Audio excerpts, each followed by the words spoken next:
రాష్ట్రంలో పింఛన్ల పంపిణీ కార్యక్రమం పండగ వాతావరణంతో ఆరంభమైంది.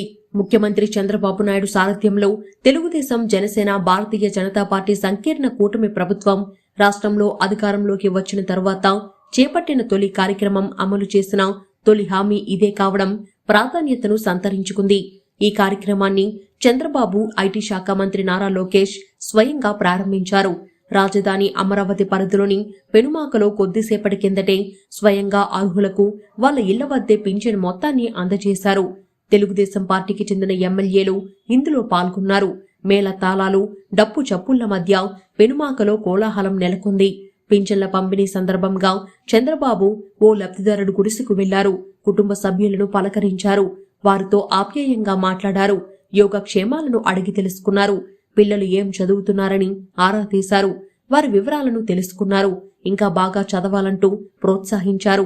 తల్లిదండ్రులను కష్టపెట్టకూడదని హితవు పలికారు చంద్రబాబు. కూలి పనులు చేసుకుంటూ చదివిస్తున్నారని, క్లాస్లో అందరికంటే మంచి మార్కులు తెచ్చుకోవాలని అన్నారు.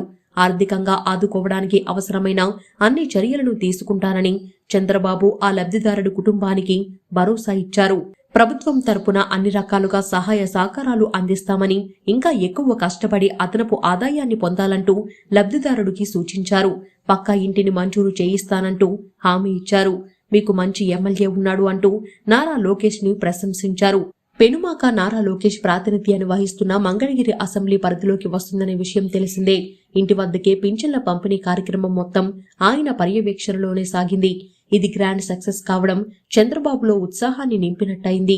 రాష్ట్ర వ్యాప్తంగా 65.31 లక్షల మంది వయోధిక వృద్ధులు, వికలాంగులు, వితంతువులు, ఒంటరి మహిళలకు ముఖ్యమంత్రి చంద్రబాబు ప్రభుత్వం సామాజిక భద్రత పింఛన్ మొత్తాన్ని ఇదివరకే పెంచింది.